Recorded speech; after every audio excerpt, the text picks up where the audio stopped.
Welcome to the Tech Insider, where we talk to the people who can give you the insights and trends that matter to you in your business. I'm Christine Grail with Leica Geosystems.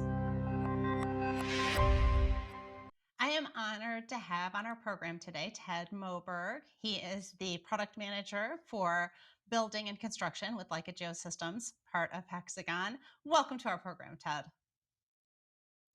Thank you, Christine. I'm happy to be here. So, Ted, I am curious, what do you love doing that you've been able to spend some time doing lately? Lately, outside when I'm not doing all the Leica gig, I've been training to go to doing a hike with my son. We're doing it this summer in June. We're going to be getting, and I've got to get myself in shape for that. I found out when we're going on the hike that there was a weight restriction for this. So yeah, I've got to lose a few pounds and get in shape. We're doing a 10-day backpacking trip in northern New Mexico. So that's been occupying my time lately when I'm not sitting at my desk. Hiking, that is so awesome. That sounds like a great journey. And I'm sure that you've got your work cut out for you trying to keep up with your son, right? Yeah, he's got no problems. He's 17 years old and in great shape. And I was actually a little worried about him carrying that 40-pound pack all day long, going 7 to 12 miles a day. And no, I'm the one he's got to worry about, not the other way around. Yeah, he's going to leave you in his dust, no question. So I'm curious.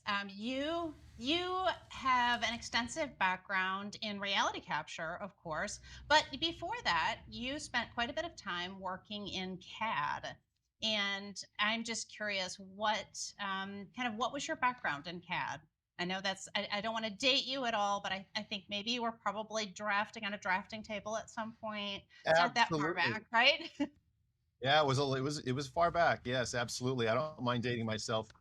Those who can look this up, I was using AutoCAD version 1.4, I believe. Um, that was back in the early 80s. Don't pin me down to the actual year, but that's when I started. That was very early on in AutoCAD.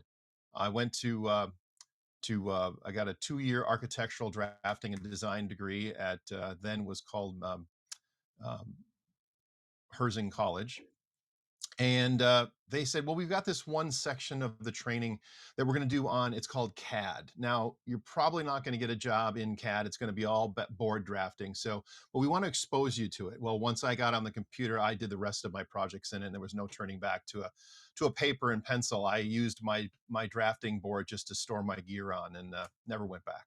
That's amazing that you were working on computers that far back. I mean, I do remember the drafting tables and it's fun to think about the progression from paper into digital.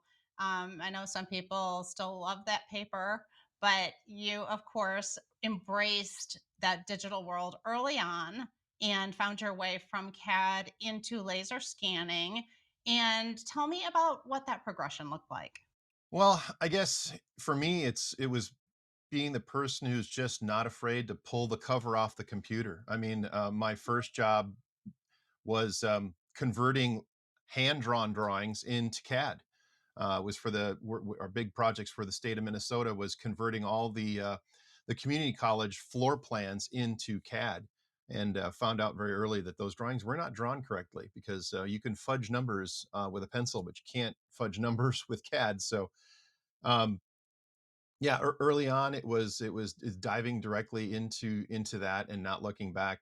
The change, what I saw was the big reason why I embraced CAD versus pencil drawing. I love drawing with a pencil.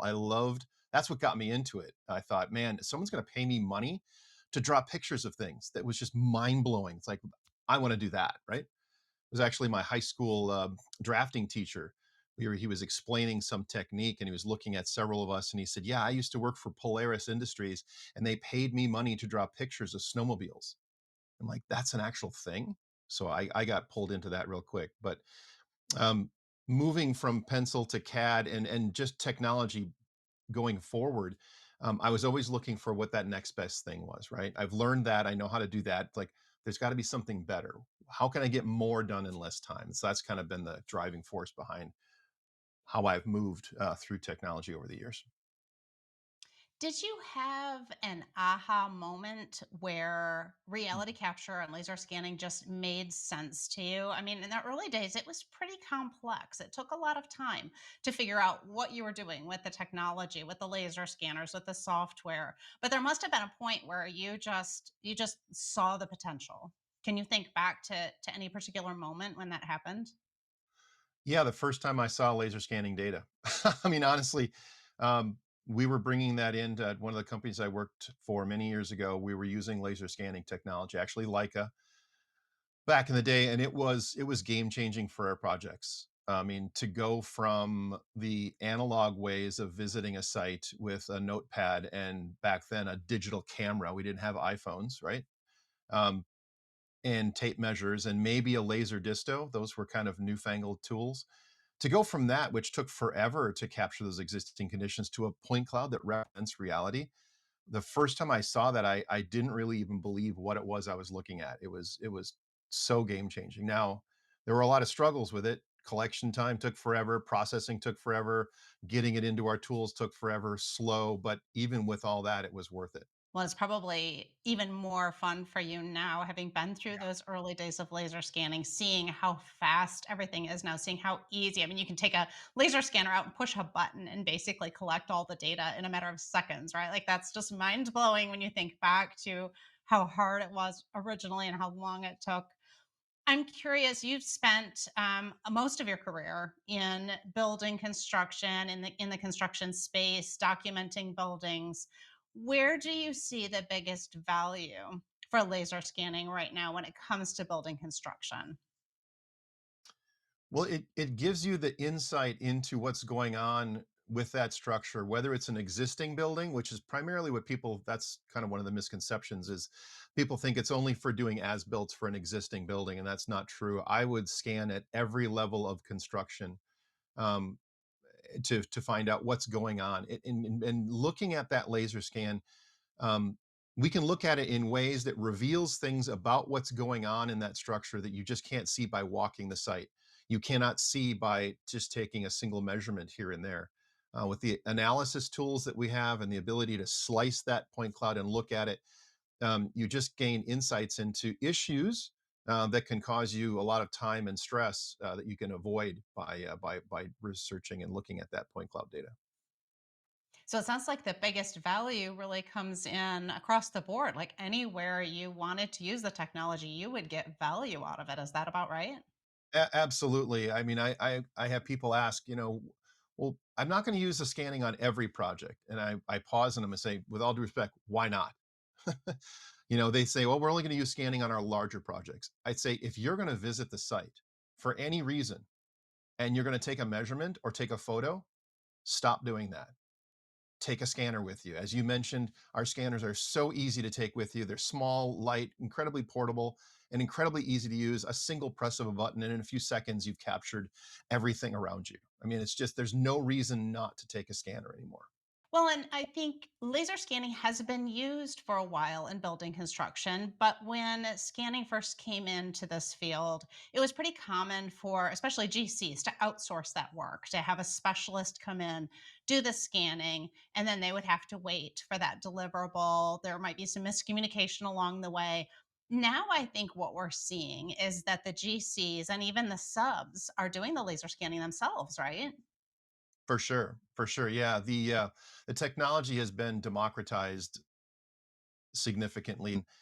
I mean, I will get some grief for oversimplifying what I say because there are always exceptions to everything. But generally speaking, it's so easy now to deploy this software and to capture it, to register it, and to get it into whatever tools you want to get into and share it with your wide team. Not just it used to be, well, just the guys and gals with CAD were using this technology, right? They're going to bring that point cloud into their design tool.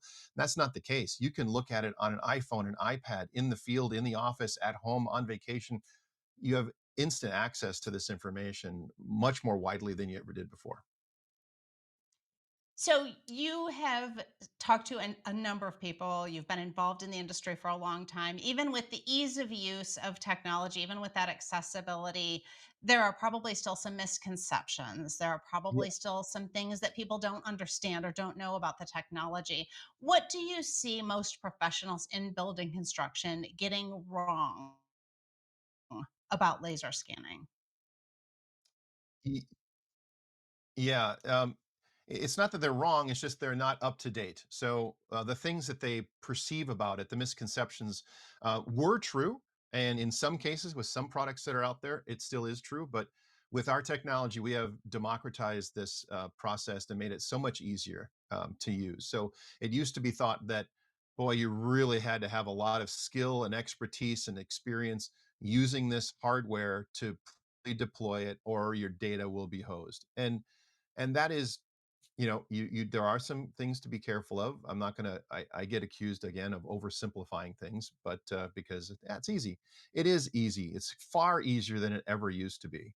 One anecdotal story: one of the first scanners I ever sold was to an architectural firm, and we had them on a conference call, and I said, "It's so easy to use. You can give it to an intern, and with 15 minutes of instruction, they can go out and be successful." And the guy's like, "All right, I got you. I've got an interns we just hired. They don't know anything about laser scanning at all. I want to rent your scanner, send it down to me, and I'm going to give it to them." He thought he had a gotcha moment, like, you made a bold claim there. And I said, "Fantastic." I sent them my scanner. They unboxed it. We got on a conference call and walked through opening it up, putting the batteries in, putting it on the tripod, getting it connected to the iPad. I said, "Press that big red button," holding the iPad. Like, "Oh, look at that. They can see the scan is done." I said, "Yeah, now move the scanner into the doorway. Hit that big red button again." And the next scan came in precisely where it belonged. And like, "Oh, look at that. It's building a floor plan." And then she went out into the hallway and did two more scans. You could hear in the background, she said, "Well, this is really easy." And the owner of the firm's like, "All right, fine. You got me. It's easy to use. I get it." So, ease of The use is probably one of the misconception, yeah, yeah, the misconception is that people think it's too hard, it's too yeah. complicated, I can't bring it in-house, it's gonna take too much time, too much downtime training my staff, and that is not the reality anymore. You've been involved in so many different projects throughout your career. Has there been any particular situation where laser scanning played a significant role in the outcome of that project? Can you think of anything? Yeah, the list is very long. I mean, it plays a significant role literally in every single project. But some that just come to mind where the customers came back and say, "This really saved me." One was just very recently out in Bozeman, Montana. Um, it was out there and talking to a customer about a different product line, and this individual said, "You've got to go to Bozeman and talk to my boss. He's got a project that they're having trouble with." And some of you may have heard this story, so forgive me for telling it again, but it's really a great one. They were a steel fabricator and erector, Apex Engineering, and the tilt-up wall company essentially had put the tilt-up walls where their steel rests in the wrong place. The building was actually 4 inches narrower than it was supposed to be. At least that's what Apex thought, was that it was narrower than it was supposed to, because when they put their steel on the embeds in that tilt-up wall, they had to cut all their steel, which was a significant delay to the project and cost an awful lot of money. Well, they did it. The general contractor was not happy with them because they were delaying the project. And I went down and I laser scanned the building. It was quite a large structure. I don't remember exact, but from one end to the other was 400 and some feet by 80, 90 feet wide, 2 stories tall. Got it all scanned in about an hour, and he gave me his model, and we brought it and compared it to the point cloud and showed the deviation report, and all of his steel was exactly in the right location. But when you looked at all those embeds in the walls, it showed every single one of them was out of place by 2 inches on both sides. We gave that report to Apex, and they turned it over to that tilt up wall company, and they dropped the lawsuit because they were trying to figure out who was going to have to pay for this overage, and it was a significant amount of money.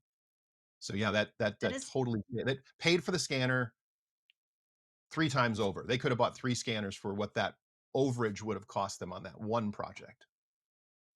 That's an amazing story, but I have to believe that that type of story repeats itself pretty Yeah, often. I know I've talked to other contractors that have similar stories in their background where they've been able to pull up the laser scan and that has all the detail they need to pin down what happened, when it happened, who's responsible. It eliminates all those questions it and really the does. finger pointing, right? Yeah, absolutely. Everyone quiets down. Yeah, because it's not my word against yours. It's let's look at the truth. This is the truth. Show me where this is incorrect. And of course, they can't. Um, Another one was a company we did. I did a scan for. They were thinking about buying a scanner, and we went. I went down to his facility, scanned his building. It was about the size of your average grocery store, and he was leasing this space from the individual who owned the strip mall, for lack of a better description, and scanned it, gave him the point cloud, and he called me back a day later and he said, "Your point cloud's not exactly correct." And I said, "Okay." He says, "It's off by a little bit." I said, "I'll entertain this conversation. How much do you think it's off?" I'm thinking an eighth of an inch, 16th of an inch. He said, "No, it's off by 6 feet, 4.5 inches." And I was thinking a few things in my head that I couldn't say to a customer, but I'm like, "No, I believe that's incorrect." And he said, "Well, I'm sending a guy down there to measure it with a civil tape measure, a 300-foot tape measure, and he's going to find out exactly which one of us is right." I said, "Tell you what, I'll take you and your entire staff out to dinner anywhere in Kansas City on me, not the company. I'll pay for it personally if I'm off by anything close to 6 feet." And he said, "All right, I'll take you up on that." Because he had plans that showed what it was, and he was confident his floor plans were correct. Well, he called me the next day and said, "Where would you like to go to dinner?" Yeah, my scans were exactly accurate. What really upset him is that he was paying for a piece of building that was 6 feet, 4.5 inches wide, 300 feet deep for the last 20 years, paying for space he didn't own, he didn't have. That laser scan was crucial to getting Yeah. that understanding then, and hopefully was able to go back and correct that after that point. I didn't hear, but I believe, knowing how upset he was, I believe he went back and tried to get some money back for past rent. Yes. So, Ted, I did my homework before our interview and I took a look at your LinkedIn profile, and you have a statement on there that I have to ask you about. And that is the good, the bad, and the ugly all need to be understood up front. Finding out those details later never works well. And that story you just told, that's a prime example, right? But I have to Yeah. wonder if there's something in your background, some other situation that you've been involved with that makes that a really strong statement for you. Well, you know, the good, the bad, and the ugly. So that's like, don't, for me, that's like not hiding the truth, right? You need to be open and honest. And laser scanning shines a light on the truth, right? Really, that's what it reveals. So I I'm try to be a very honest person and never tell a lie. Two reasons: one, I think that's a good idea, but secondly, I don't have a very good memory, so I'm not going to remember what I said to you. So I better tell the truth because that's going to come out first. But laser scanning tells the truth, and the good and the bad and the ugly come out of everyone's job, and no one wants to be criticized. You know, when you come back and show them the point cloud and says, "Hey, your pipe rack's in the wrong location," no one likes having fingers pointed at them all the time, but we want to get these buildings to be an accurate representation of what's designed and getting towards that. I hate to use this term, it's overused, but a digital twin. And with laser scanning, it gets us there. So pointing out the good, bad, and the ugly is something that laser scanning just, that's what it does.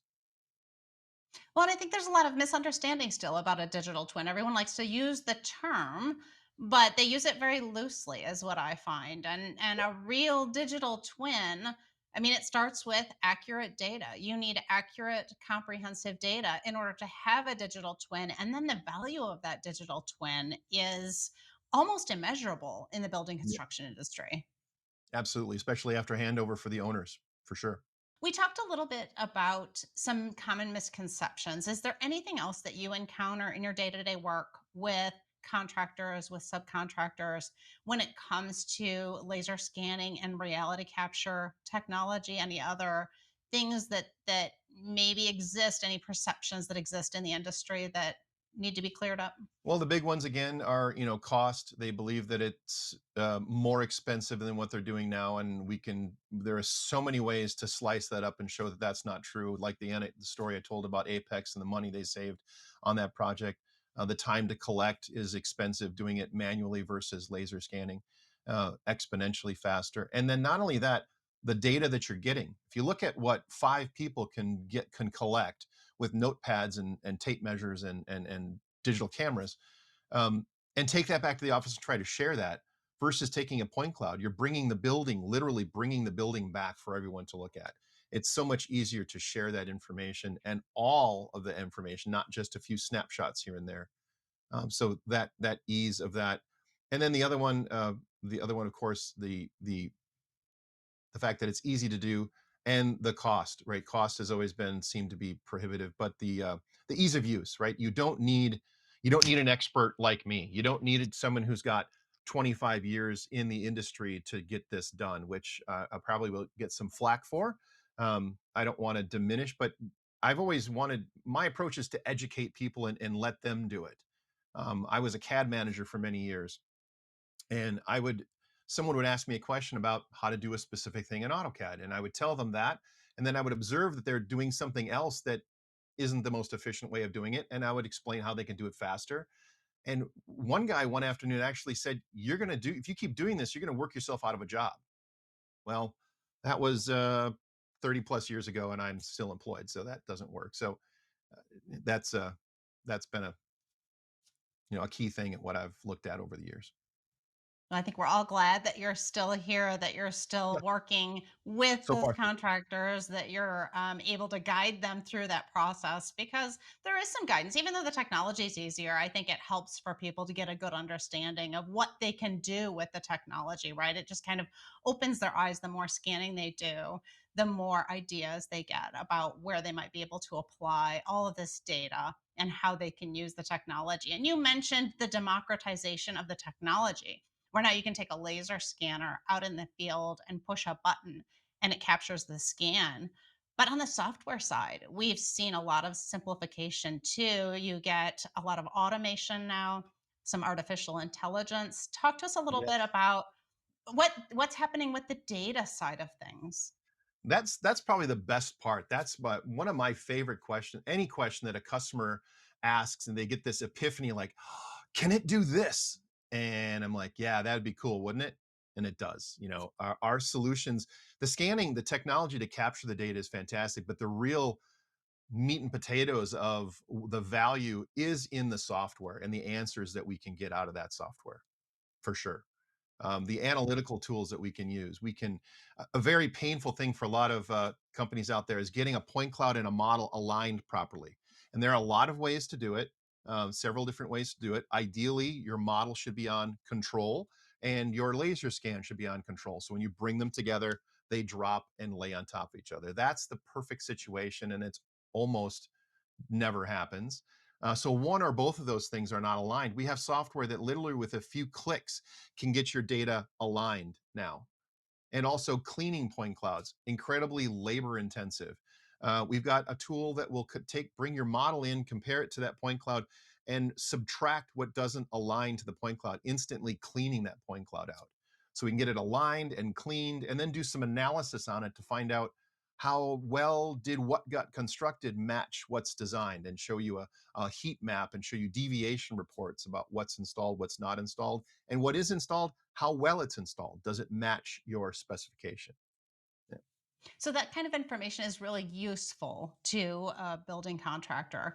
But I would think it also plays a role in talent retention, in attracting new talent, because that's some pretty cool stuff when you're talking about the level of visualization you're able to get and the just the 3D aspect of it. Yeah, absolutely. Getting employees and getting and retaining customers. If you are not deploying digital practices, whether it's laser scanning or robotic total stations or ground penetrating radar, or any of the technology that we offer, if you're not on the you don't need to be on the bleeding edge, but if you're not following what the industry is doing and staying with those antiquated services, you're not going to get people. No one's going to want to go work for you if you're still doing two-dimensional drawings. I won't specify any particular product, but still doing 2D CAD drawings versus three-dimensional drawings. Everyone wants to be in the 3D world. That's cool. That's exciting. The same thing with capturing existing conditions. Laser scanning is definitely an attractant for both employees and when you tell your customers that that's the kind of technology you're using. Now, just to switch gears a little bit, there is an essay that you like to recommend to people. It's, I believe, by Elbert Hubbard, and it's called A Message to Garcia. Tell me a little bit about that. Why does that resonate with you so much? Yeah, I heard the story for the first time on a program. If anyone's familiar with Mike Rowe, he did a program on TV that was big called Dirty Jobs. He's done quite a few other things. Deadliest Catch. I listened to his podcast, and he did on Labor Day. Um, he read a message to Garcia, and I won't go into exactly what the whole story. Recommend everyone go out. Maybe we can put a link in this to show how to get to the data. It's a very short 2-page essay, but in essence, the statement that I pulled from it that really resonated with me was take hold and lift. Um, so many people just don't get up out of their chair and help, right? Um, the message to Garcia was someone who, when asked to do something, wouldn't ask 1,000 questions like, "Can't Charlie do it?" or "Where is this guy at?" and "Why is this message so important?" They just simply take hold and lift and do the thing that needs to be done, and that really resonated with me because so many people don't these days. So, yeah, in a nutshell. That sounds like that's really something that you have put forward in your own career. I mean, your entire job, what you do day in and day out, really involves lifting the people around you. You're lifting those contractors that you're working with and walking alongside them and helping them understand how to maximize their technology, how to do more with less. And everyone's in this situation now where you don't have enough people and you're able to Yeah. show them some tips and tricks for how to use technology to fill some of those gaps. Absolutely. Work smarter, not harder. I mean, that's yeah, uh, an antiquated theme, but it's very true. I mean, I'm always looking for ways to get more done in less time because that's what everyone else wants. And the thing that, I mean, I'm not a golfer, but I would imagine what that hole in one feels like is for me when I share information, whatever it is about whatever technology, and you see that, you can just see that light bulb go up over their head and they got it. And that's the hole in one for me. It's like they understand now, and now their brain is starting to go, well, what about this and what about this? It's like, yes, you've got it. My work here is done now. Go off and be successful. When we're speaking about the human resources and the people involved, what do you think are some of those key skills for someone who aspires to be in the construction industry today? What do they need to bring to the table? Wow, that's a good one. I don't know if I don't know if I feel qualified to answer that, but I'll give it a go. I think one thing is they've got to be open to change, right? I hear so often people say, well, that's the way we've always done it, and it works. So many things that people are currently doing work. They're getting projects, they're getting them done, they're making money, but being open to a new way to do it. Not that you need to change for the sake of change. I hate that. But when a change actually brings about a good return, you have to at least be open to it. And I find so many people um, in my age bracket who are not receptive to that. One of the first times I remember showing scanning technology to a gentleman who was a few years older than I was, and he was sitting in the corner being very quiet. And after I got done with my presentation, he basically, well, he said a few things I can't repeat, but he said, "That's witchcraft. That's a bunch of baloney. That's not possible." And his boss looked at him and said, "Well, you're going out in the field with him tomorrow, and he's going to show you how this works." And that guy became my biggest advocate after he saw what it could do. He was so against it because his way of using a tape measure, I've been doing this for 40 years. I know what I'm doing. Who's this guy who's 20 years younger than me telling me what to do? So embracing new ways of doing things, I think, is probably one of the most important things that you can have, and not just saying, well, that's the way we've always done it. Sure. Well, and of course, now we've got this new generation of digital natives who are coming Yeah. in, and they are kind of forcing a change within the industry because they're used to having everything 3D and digital. They're used to their video games, and so everything is going in that direction. But I love your story because that highlights that there are a lot of opportunities in construction for those who have been in the field for a while and just want to increase their success or maybe move into a different role. There are a lot of things that are happening right now when it comes to digital technology. And it needs more people who are willing to be open minded, as you say, and embrace that. Yeah, and the experience level is going down in the industry, right? People are retiring and not that many people are coming in, at least now at the experience level that are there. So as these tools get more intelligent, it fills that gap of the experience that some of those people who are retiring had, and enabling someone with less experience to be even more productive, right? Because the tools are taking over. That sounds kind of Sure. we talk about AI nowadays and taking over. It's I don't think we're quite to the level of the Terminator and Skynet yet, but we'll see how technology travels here. Not yet. I mean, from some of the things I've been reading, it's going to be a very interesting next 5 to 10 years, I think. So It's we'll see crazy. how It's that shakes out. Yeah, it's really neat what's going on with some of the categorization of a point clouds, finding out, identifying what things are, being able to analyze that and say that's a door, that's a window, that's a duct, that's a pipe or a wall. That AI is pretty cool, and I'm really excited to see And where this. I think what often gets overlooked is how much AI has been embedded in technology already, especially when you look at what Hexagon and Leica brings to the table. There have been a lot of machine learning and artificial intelligence already built in. It just hasn't received a lot of attention. So I think that's where we'll see a lot of gains coming in the future is just that underlying, how are you using AI as an assistant to things that you're doing already? So that'll be fun to see how it all shakes out.